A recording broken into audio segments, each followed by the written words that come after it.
Hi, I'm Kate.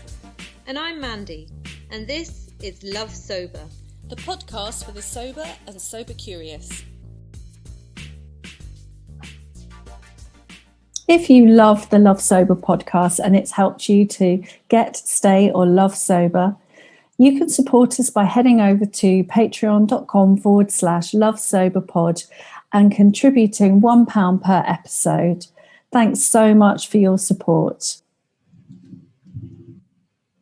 Hi, and welcome back to Love Sober, the podcast for sober and sober curious. And today I'm absolutely delighted to be joined by David Wilson. David, and he's AKA Sober Dave. So you'll know him as Sober Dave, I reckon. We all know Sober Dave, don't we? We know and love Sober Dave. Oh, what an intro. Thank you, Kate. That's lovely. I know. But you're not just Sober Dave, you're a coach, you're a motivational speaker as well, and you're an ambassador for Alcohol Change UK. So you're really busy in the sober sphere and doing some amazing, amazing work. So basically you are an all-round legend as well. So thanks for coming on. Thank you. Yeah, so how are you doing? We always start with a check-in. How are you doing? I'm really good, actually. I'm glad we're doing this morning because I recorded my own podcast yesterday afternoon at 3:00. And it was probably 120 degrees in this office where I am in the garden. And I couldn't even have the fan on because it would have interfered with the audio. And when I come out, I was 3 stone lighter. So I'm really pleased it's a morning one. Yeah. It's like you're really suffering for your art. Yeah. And I mean, we were chatting earlier and this is not about me, but quite weirdly, not synchronistically, it's my 5-year soberversary today. I know, it's amazing. I know, and so I said to Mans, I think we should record a podcast, but we're both knackered. So I was like, no, I'll just talk to Dave. Instead, and me and Dave will have a party. So we're going to dive in, and we're not, you've said as well, you're vocal about your story and stuff. So we're not going to spend too long on diving into what brought you to the decision to go alcohol free, but we will give a bit of context because it's kind of nice to remind you. You probably feel like you've said it a million times, but I haven't heard it a million times. So I'd just like to, I'd like to hear it, and I'm sure our listeners would too. Okay, so I'll try and keep it brief, but I think I was a typical teenage lad. I started drinking when I was 14, like a lot of us, and I loved a beer. I had a bit of a trauma when I was 14. I think that's what kicked it all off. But in general, I think I was the lad that played a lot of sport, went clubbing, but never really drank in a week unless it was an occasion, Into my 20s was the same, go on holiday, have mad holidays, like literally on it all day and all night. But I think it was in my 30s that I started to get a problem because I started to go to a local pub that my neighbour went to, introduced me to a load of guys in there, and I became a regular. So I used to dive in there after work, most nights, leave the van there and walk home.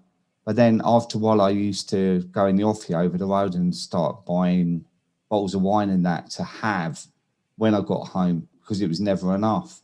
And that's where it started, my spiral of drinking indoors, which is always a really bad decision. And then I moved when I was 40 and I bought a cottage sort of out in the sticks a little bit. And it was too far from the pub. So then I started to drink indoors all the time. And I put on quite a bit of weight, drinking probably 2 or 3 bottles of wine a night, a few beers at the weekends and whatever. So I Googled what alcohol has the least amount of calories, which vodka came up. So I bought a bottle of vodka, instantly took to that because I could get drunk really, really quickly. And that's when I really, really got in trouble. And I ended up most evenings drinking a litre a night. And at weekends that I would mix that with the odd bottle of wine thrown in, the odd beers, lunchtime or whatever. And at that time I was working on a makeover program called 60 Minute Makeover as a handyman. So off the back of that, drinking indoors, I was also going on the show and was staying away in hotels, and we would stay up till 3-4 in the morning, and then be absolutely trolleyed, and then get up at 6, start all over again. One day I went to sunny Wandsworth and did a makeover there for a woman called Emma Campbell.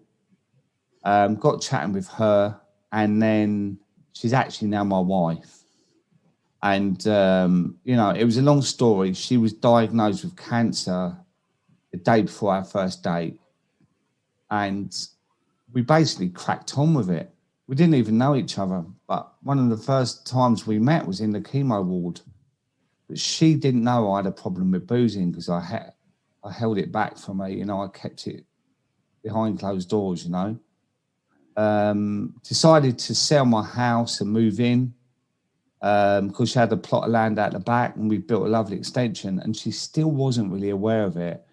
And when I moved in, it was, I use this analogy and it's not really fair, but it was like going to prison because the narrative was so different. I'd had 10 years living on my own in my cottage in the sticks, basically doing what I wanted to do.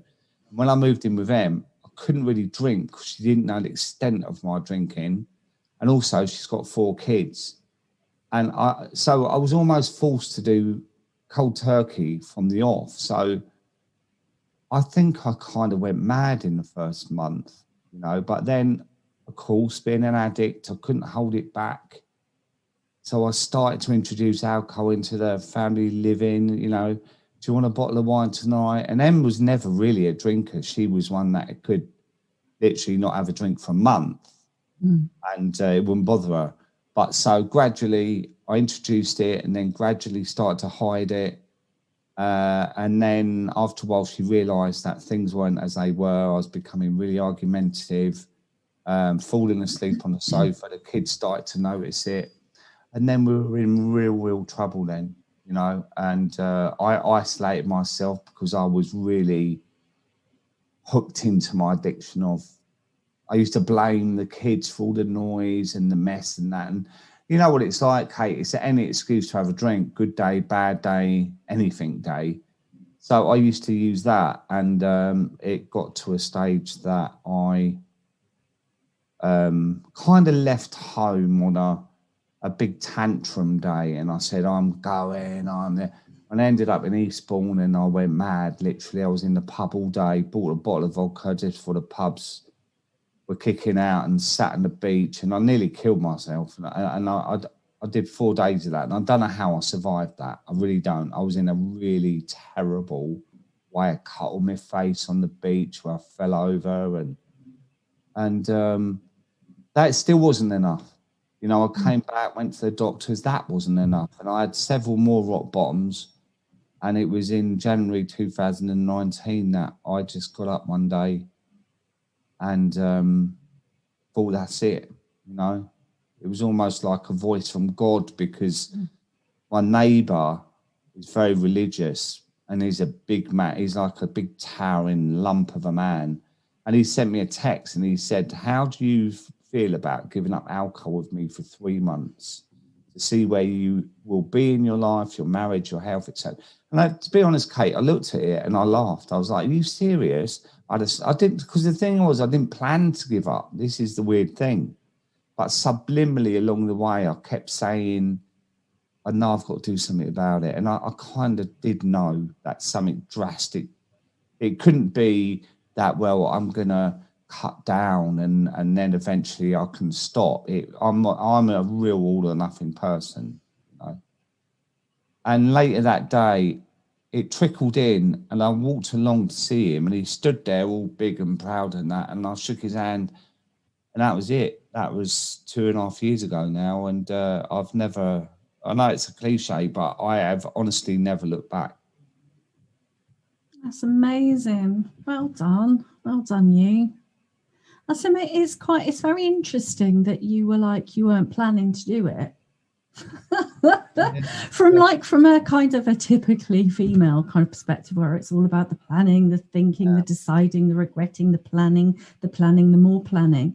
And what was it? What do you think was that literally clicked for you in that moment? Do you know? this is an interesting question, because my mum was really ill in the October before that, and she died the day before her 79th birthday, and I was with her when she died. I was holding her hand, and I was going through her journey, because she didn't blink for 3 hours, and her eyes turned the most incredible blue, and she was just looking up ahead of herself. And I was saying to her, Mum, it's time now. It's time to go.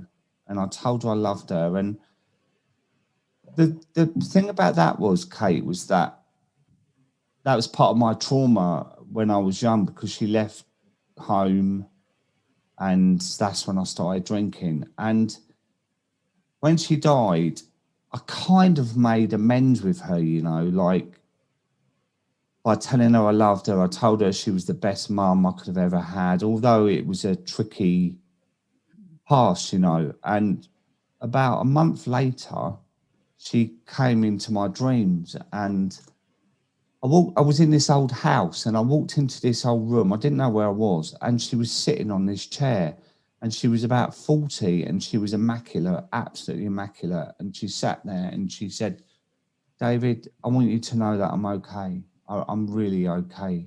And that's all I remember. But when I woke up in the morning, it was the most realistic experience I ever had, right?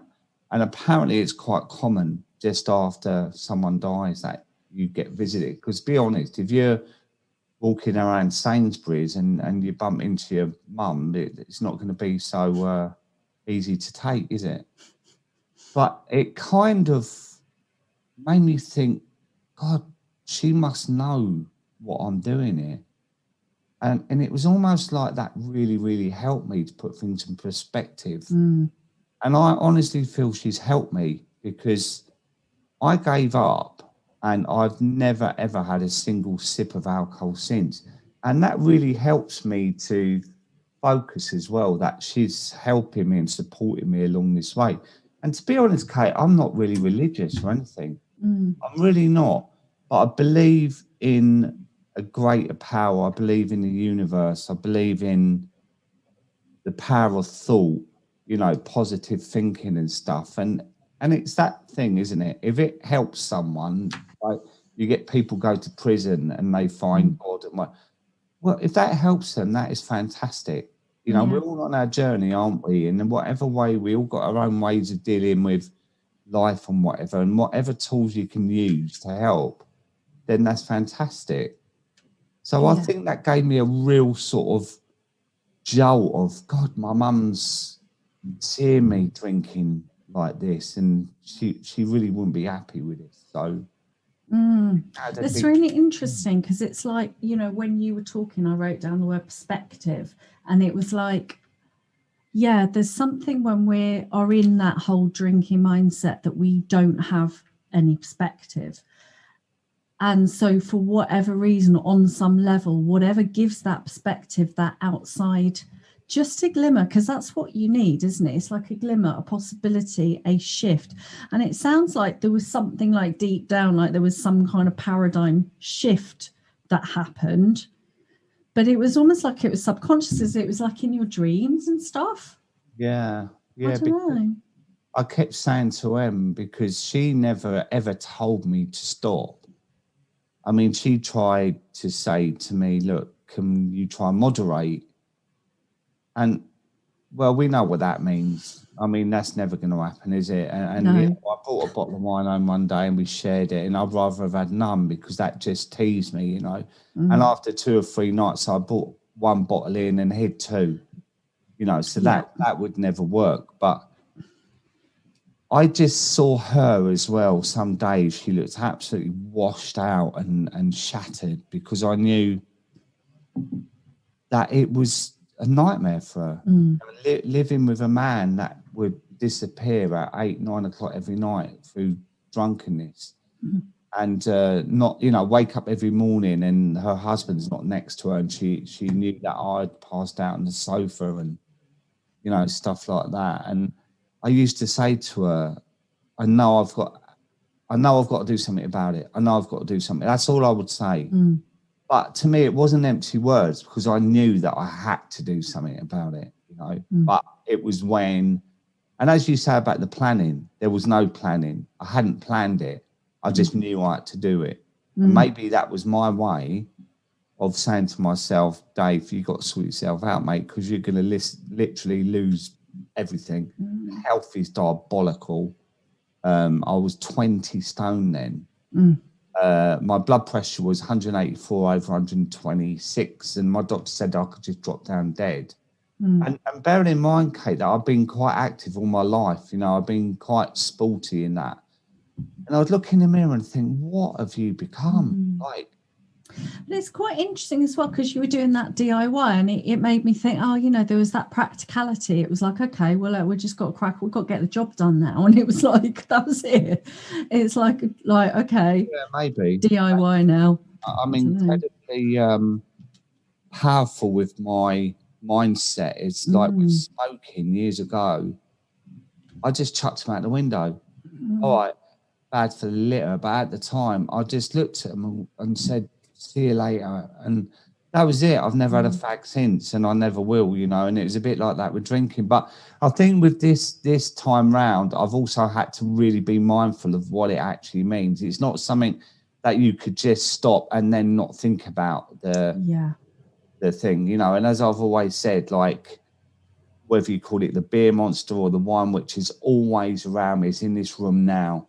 And I've suppressed it is. But if there was one moment, if I said to you and the listeners here, hey, do you know what, Kate? I really fancy a drink now. His ears would prick up and go, hello, he's been quiet for a while. Oh, it's my lucky day. And it would chip away at me throughout the day. And then tonight I'd be craving, oh, I'd love a bit, you know, and that's, you've got to be really, really mindful of it all the time.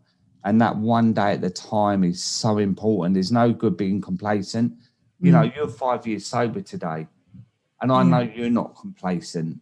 You know, you just can't afford to do that. No, it's true, isn't it? And what else sort of helps you to, what's in your kind of toolkit that makes how do you work your sobriety?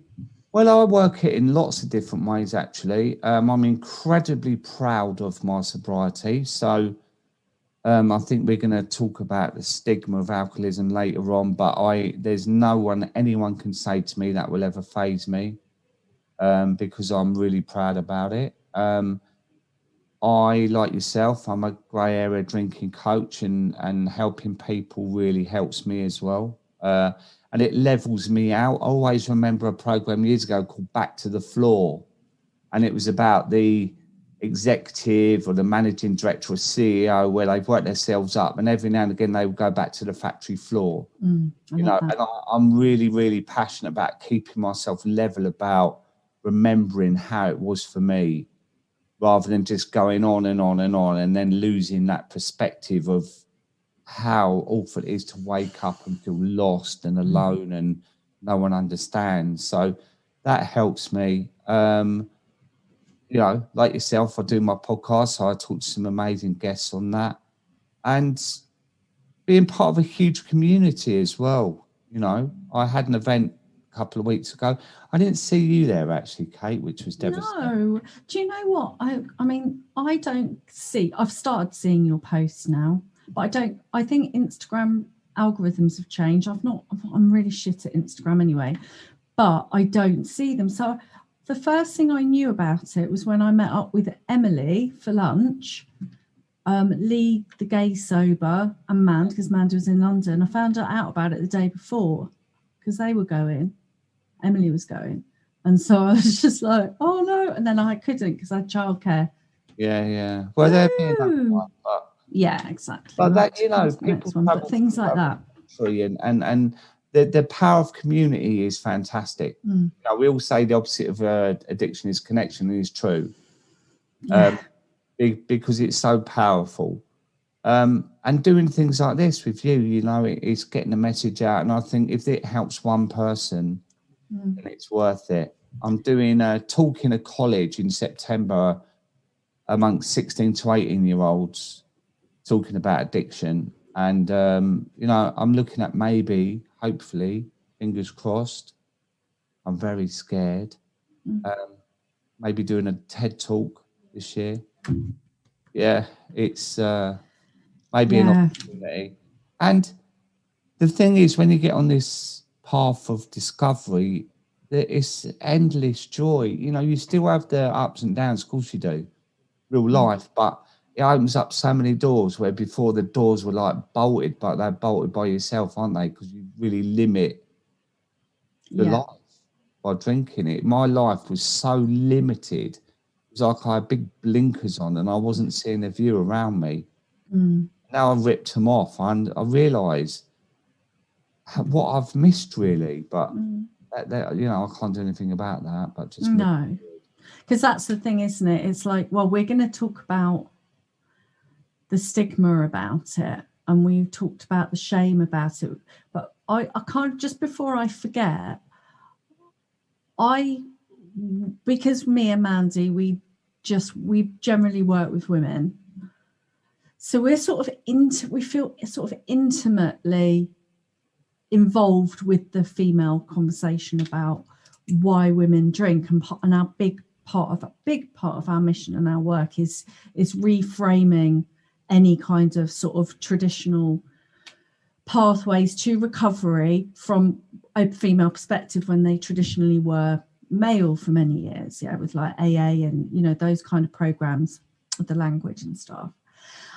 But there are so many men who struggle with alcohol, and I don't think they're being supported either. And I want to know, I know you can't speak for the whole of men, but what could you identify as, what do you think men need? What's missing for men in our kind of weird, screwed up society that is causing them to drink? What are your thoughts on that? I think that traditionally men, and I'm not generalising, but in main, men don't really talk about that much, right? So that's why I'm passionate about getting the message out there, because you know me, that I talk about anything, right? I don't know if it's still on, but I'm actually talking at Meg's Menopause's conference. I mean, that's... You having a menopause? Yeah, a menopause, yeah. But there are only a few. I mean, my followers on Instagram are 84% women. Yeah. And the men are curtain twitchers. So I might get an odd DM saying, oh, Dave, I'm having problems. But they rarely talk to their friends about it. So I think feeling comfortable to talk about it is really, really essential. And that's why I have my platform, and you get guys like Rock Sober. I've been recently talking to a guy called Tanner Hassan, who's a great advocate for mental health. And is he one of those, the queer eye for the straight guy? No. Is that Tanner? No, that's Tan. Okay. But, you know, I think it's all about making it comfortable to discuss, you know. And, you know, like yourself, I'm a grey area drinking coach. Well, probably 95% of my clients are women as well. Yeah. Because men seem to go past that. Yeah. And they go to where I did, and they hit the rock bottom. And sometimes they need the medical assistance, or if not, they just try and do it themselves because they don't want to talk about it. And hence in comes the stigma of alcoholism. Because recently I put on my Instagram the post with Sarah Drage, whose dad, Steve, was an alcoholic, and he had 3 daughters, Sarah being one of them. And it was a lovely family. You could tell that he really loved them and whatever, but he was addicted to alcohol. And they said to him many a time, Dad, you need to reach out for help. And he wouldn't, because there's stigma surrounding it, that people shamed him. And she used to hear things like, well, it's inevitable when he died because he drank like a fish and stuff like that. And rather than saying, well, actually, he's a human being, that he's addicted to a drug that is promoted throughout society everywhere you look, you know.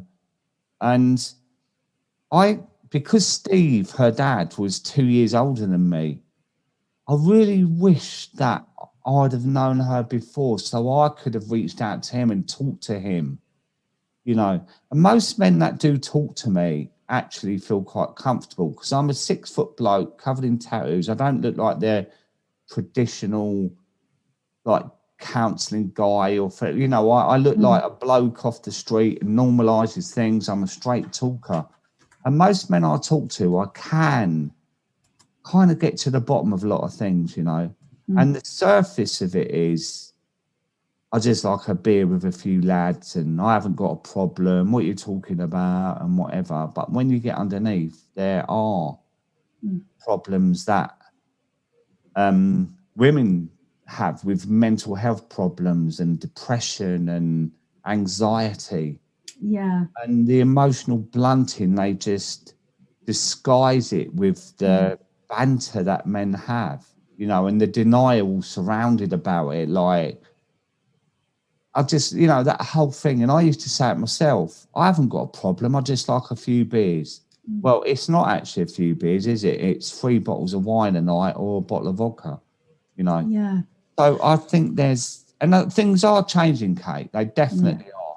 And what I find as well is that a lot of women signpost their husbands or boyfriends or sons or brothers.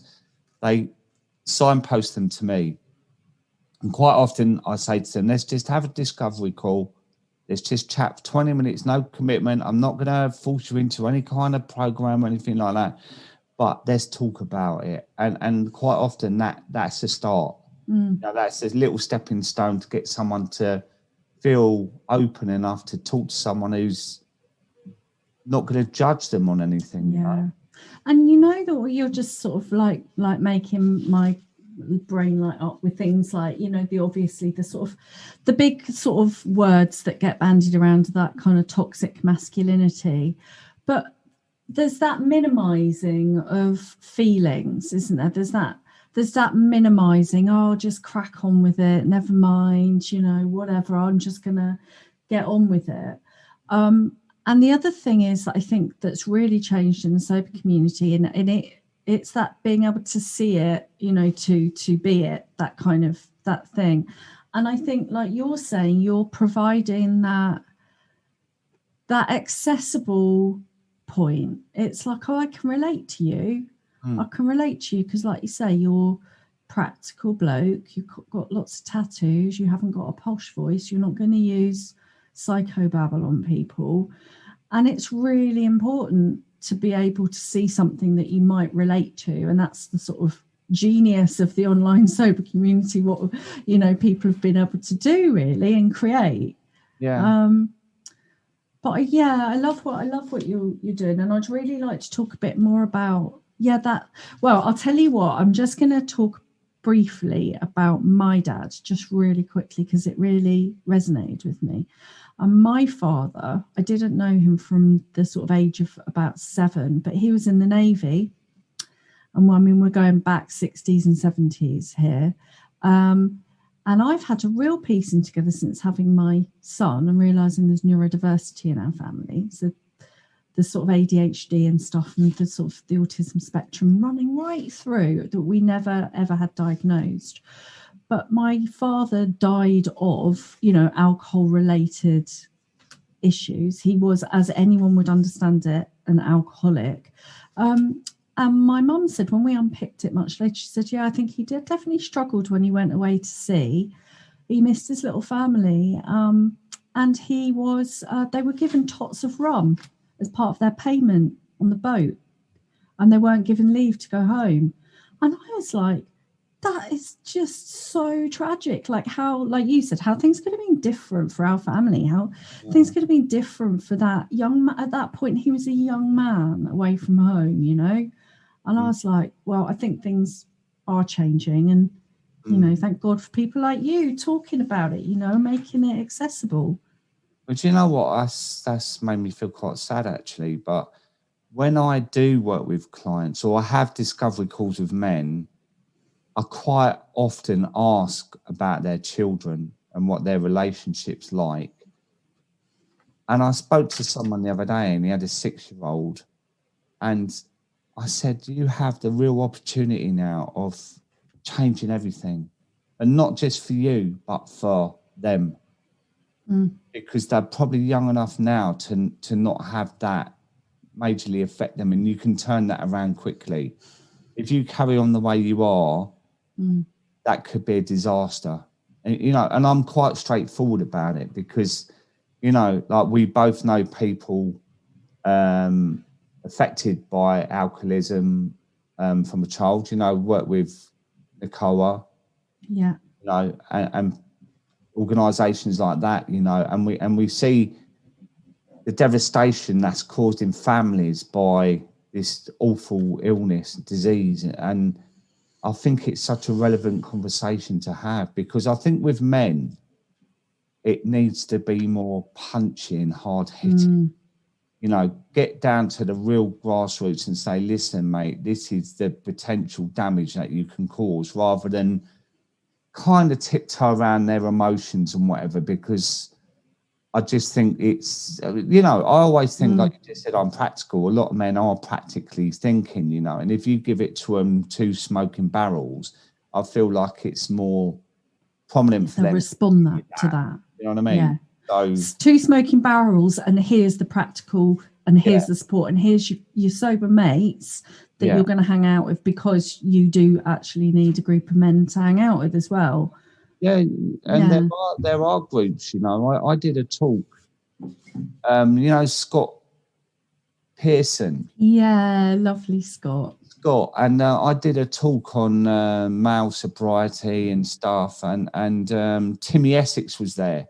Oh yeah, a stripper, and he was sitting next to me, and he is ripped, absolutely ripped. But what a lovely, lovely guy, and he was shaking like a leaf next to me. So he can get on a stage and take all his clothes off and not bat an eyelid. Yet talking about this was like scary for him, but he smashed it, you know. And there was another guy, he's a fireman, Darren, he's a personal trainer, and he lost a friend through a night out where he came back and they were all absolutely slaughtered and like making toasted sandwiches and whatever. His mate laid on the floor and he was like, oh man, just leave me here, I'm comfy and whatever. And he said, no, get up to bed, mate. He said, no, leave me here, man, I'll see you in the morning. And when he got up in the morning, he was dead. That's just horrendous. And it hit him like a ton of bricks, and he went on a mad bender for 6 months after that. Ironically, his nephew, who was really young, said to him, Uncle Darren, you don't look so good.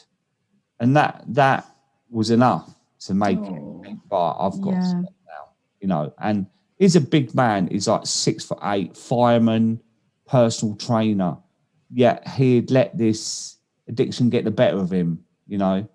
And now he's like me, he doesn't care what people think. It's like, I'm sober, I'm living my best life. Whatever you think is all your own stuff. You know, it's holding a mirror up to them. And if people don't like it, well, you know, you're going to lose people when you give up drinking, but that's fine because they're not your real friends anyway. Yeah, 100%. Yeah. So what other stuff are you up to at the moment? I'm doing quite a bit actually.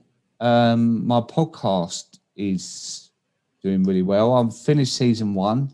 That Amazing. went into the top 10 of health and wellness. That's well done, dude. Yeah. I didn't even know I was going to do it until about a month before. But again, a bit like me and my giving up drinking, I'll come up with something and then you do it. People say I might be a little bit obsessive, but there you go. I've been recording season 2. I was going to write a book with Penguin, but it didn't quite align with what we both wanted. So I've sacked that off a little bit. It's not really in my thing. But yeah, I think now we're coming out of lockdown, I'm getting a few opportunities to do some more public speaking, you know. So although I'm a bit nervy about that, I feel like that's the next step for me, you know. The college thing in front of the 16 to 18-year-olds, that, you know, there's a few invitations coming along that I think could be great, you know, and generally just enjoying what I'm doing. I mean, I was in the carpet game for 40 years. I never would have thought I'd change career, but I have. I'm like semi-retired now. I just swan around with my cravat on and my herbal tea and my chihuahua, on a lead. and I absolutely love it, you know. I really love it. Yeah. And like you know, I think one thing that really runs through all of this, you know, there's the practical stuff, but there's the meaning and purpose bit that's really important, isn't it? It's like, what gives your life meaning? Like, you've got to have that in there. You know what though, Kate? It's a working journey, isn't it? That through lockdown, I did put on weight, like a lot of us, right? And I realised actually that a few weeks ago, I saw a picture of myself and I couldn't believe it. And it was almost like overnight. Yeah. And I thought, I've really got to I'm not actually living my best life. I'm not drinking. It was the needless picking up of food throughout the day that it adds up, right? Yeah. Like Em would make some homemade sausage rolls and there'd be 4 on a plate left. I'd have probably picked up 3 and just eaten them, even if I wasn't hungry. Yeah. So I thought, it's not just the external weight, it's the internal, the visceral fat, isn't it? So I went to the gym. Yeah. My local gym, and I went in there, and it was weird because I sat down and this woman walked past me and she's gone, "Sober Dave," like that. And I've gone, "Oh, hello." And she went, "How are you?" Because this PT is sober. Anyway, afterwards, she come up to me and she said, "Do you want me to help you with some personal training?" And I said, "Yeah." So I booked up for 4 months, right? And I started 3 weeks ago and I've lost 9 pounds already. I've completely changed my diet, like completely. I'm not eating any rubbish at all. And do you know what? That's been easier than what I thought it would be, because it makes me realise how much junk I was putting in my gob.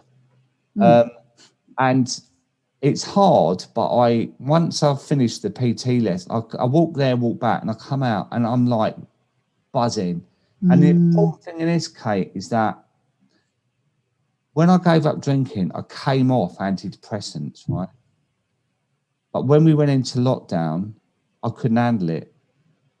Being stuck at home, week in, week out. And, you know, I've got 4 stepkids living here, you know, and triplets, you know, 3 of them are triplets. And it is really difficult, actually. So I went back on antidepressants. And it was only a few weeks ago that I was going to ring the doctors and ask him to double my dose, because I wasn't in a good place at all. Even though I'm doing all this, mental health is really, it just gets you, doesn't it, out of the blue sometimes. And I was waking up some mornings and thinking, I don't even want to get out of bed, you know. And since I've been doing these classes and going to the gym on my own, and I've been doing at least 10,000 steps a day and stuff, the improvement in my mood is unbelievable, like unbelievable. And in fact, I'm considering doing the opposite soon and telling them that I want to halve the dose that I'm already on and eventually come off them. And that is, I honestly believe that is from me moving throughout the day, having a focus, being accountable to the personal trainer. I've got a nutritionist who's approached me on Instagram and she's set me up a complete plan to get the right protein in and whatever. And it's changed. It's almost like Timmy Essex. Well, yeah, to be between you and me, no one's listening, but that's my aim. But she wants me to lose 3 stone. She said that would be my fighting weight, you know, and I'm excited about it, because it was when I gave up drinking and my friend Piers said to me, give up for 3 months to see where you would be. I'm looking forward to seeing what I'll be like in 3 months of my weight loss, my muscle tone. It's having positive goals, isn't it? It's like that accountability. Because I did the similar thing in January. The first training session, I was so badass. I got a PT and we couldn't meet indoors, but I was like, you know what? I do such a lot of yoga, but I was like, I need to do something else. Like, I don't need to do that. I need something a bit hardcore. And I went out and we did our first training session in -3. And he's this big dude. And we were down on the school park on the school playing fields. And I felt so badass. But it was about something, having that face to face. Someone, for me, it's like investment in me. because they do. It's like, it is like that self-care. It's like, okay, let's work on your goals. Let's work. And they're giving their energy to you, aren't they? So important. They are, and accountability as well, because you can walk past the Gales and they got a freshly baked pan of chocolate in the window, and you're looking at it and you think, oh my God. Yeah. It does help you think, do you know what? I've worked really hard in the last few weeks. I don't want it. And that's how I work, you know. So I'm going to hit my goal. Yeah. Lose this weight, and I know that I'm going to feel a lot better with my mental health. And then see what happens after that. But it's a work in progress, isn't it? Yeah. And I think what you've said as well there is, and it's a good lesson for all of us, like we all have to be mindful. And I know that I've definitely hit this point for myself, and I've definitely gone back to drinking. 7 years ago, I'd gone on, I had over a year, and I went back to it because I did not have that awareness or support, and life was impactful, and I didn't have the toolkit. So it's like, okay, what do I need to keep myself well? And I guess that's what I was like, what is recovery? That is the kind of recovery process, isn't it? It's like, I don't imbibe that substance, but what do I do now to look after myself, to manage my mental health, my physical health, my creativity, my emotional side? It's all of that we work on afterwards. Absolutely. Which is so important. Yeah. Well done. I can't wait to see the 3 month on and then the 6 month on. And then, well, I took the picture before, so yeah. I can send you that in my pants, but I think you probably prefer the third one.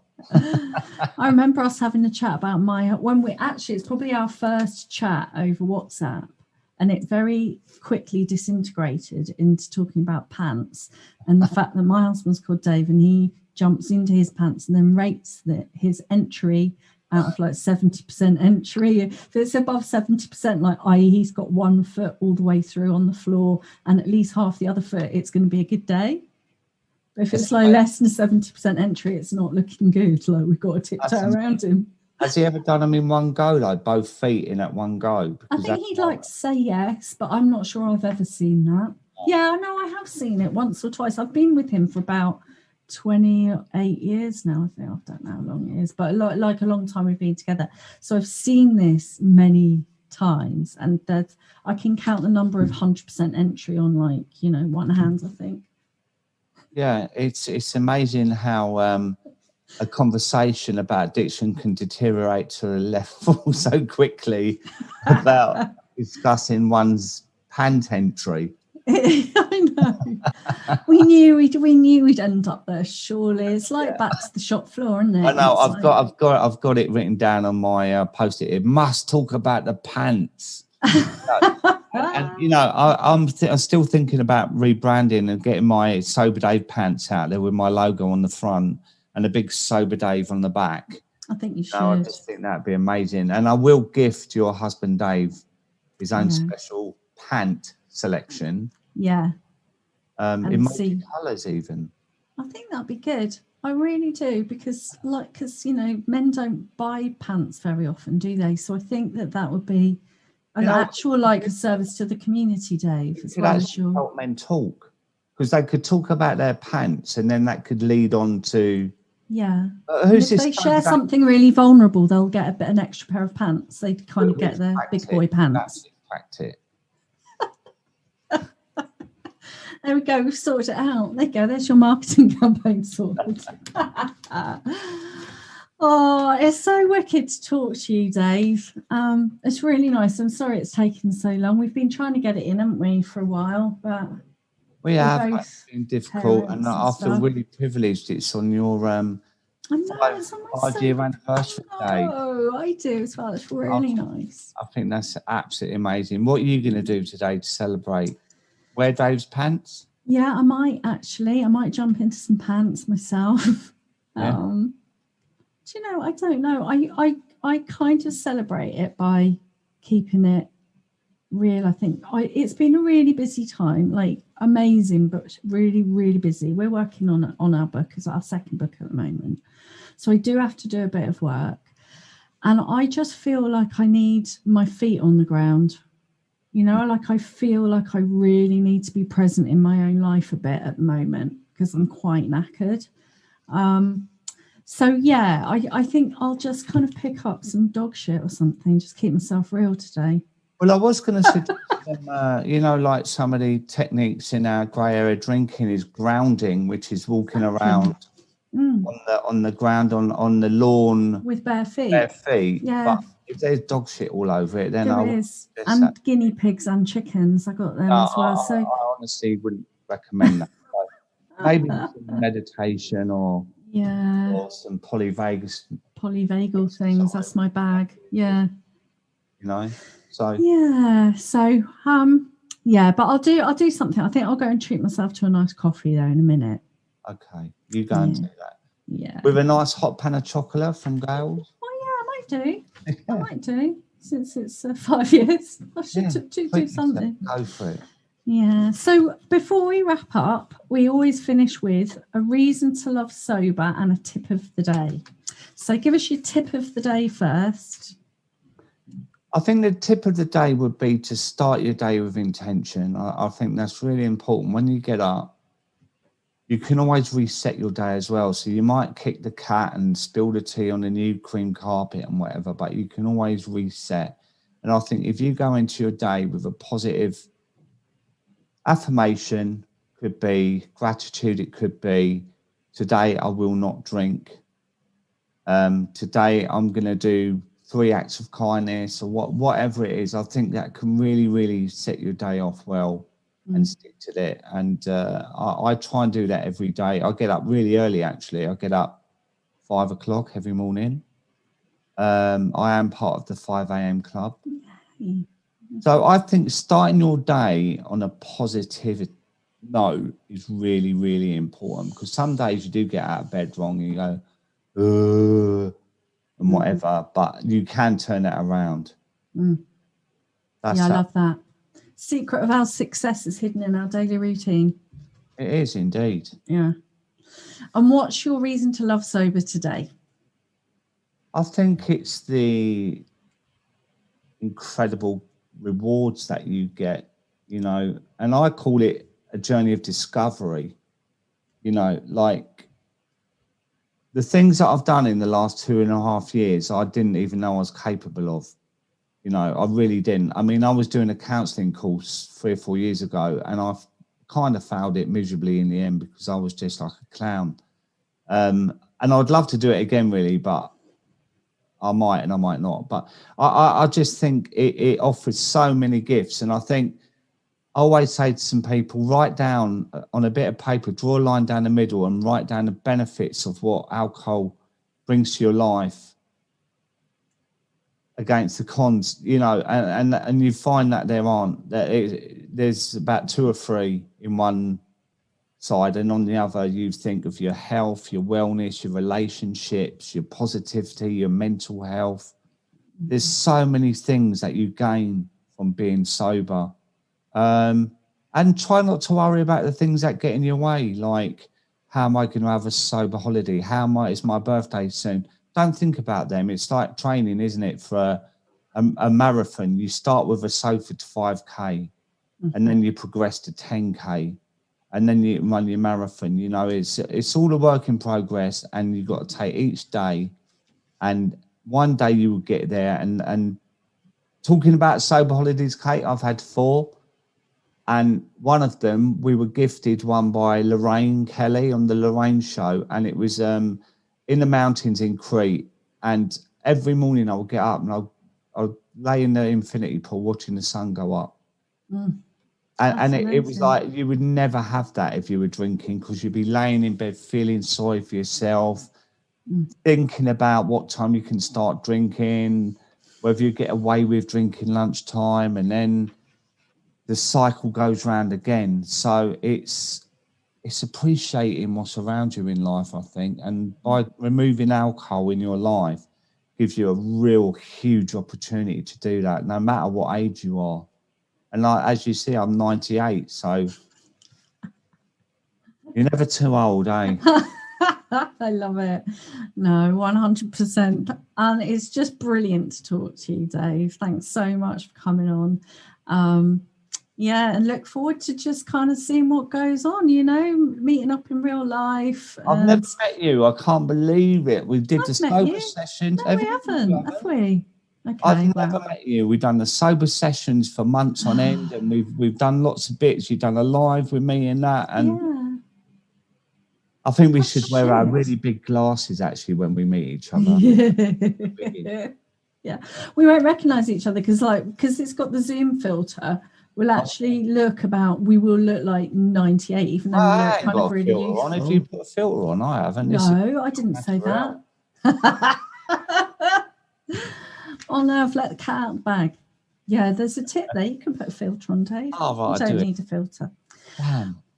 On that note, we're going to wrap up. Thank you so much. And if you're immediately concerned about your drinking, do reach out. Send up a flare, info@lovesober.com, or send up a flare to Dave. He's at SoberDave on Instagram. davidwilsoncoaching.com. Yeah, is your coaching site. You're all over the place. I'm going to put all the links in the show notes so that you can find Dave. But just send out a flare. Know that you're not alone. Lots of spaces online. If you don't vibe with one, find another one. There's lots and lots of places. So just keep looking till you find your fit. And Alcohol Change have amazing agencies of local support and lots of information. And we'll see you next week for more chat. If you love the Love Sober podcast and it's helped you to get, stay, or love sober, you can support us by heading over to patreon.com/lovesoberpod and contributing £1 per episode. Thanks so much for your support. Bye from us.